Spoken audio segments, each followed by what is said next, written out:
এটা কি ধর্মনিরপেক্ষ দেশ? এটা কি গণতন্ত্রের নমুনা? তিনি বাংলার মুখ্যমন্ত্রী না শুধু বিজেপির মুখ্যমন্ত্রী? বলছে দুর্বল মুখ্যমন্ত্রী, আর উনি সবল মুখ্যমন্ত্রী।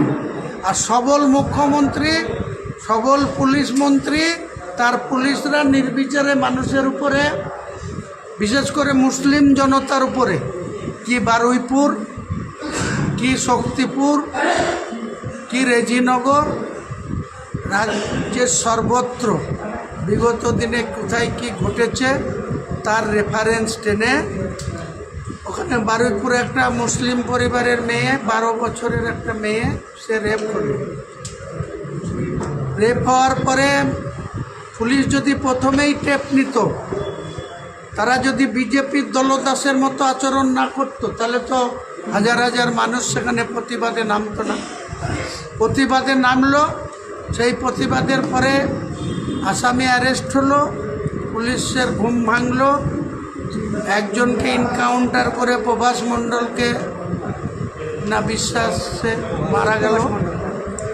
তারপরে বাকিরা আসামি আছে, তদন্ত চলছে। সেই ঘটনায় একজনকে জনরোষে মারা গেছে। জনরোষ কি শুধু সেখানে মুসলমান জনরোষ করেছিল? একজন সিপিএমের বিধানসভার প্রার্থী,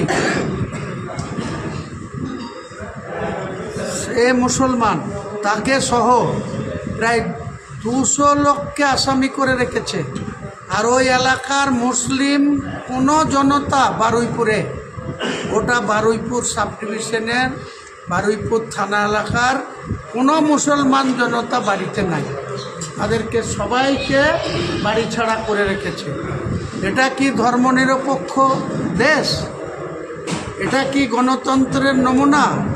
এটাই কি তিনি বাংলার মুখ্যমন্ত্রী না শুধু বিজেপির মুখ্যমন্ত্রী?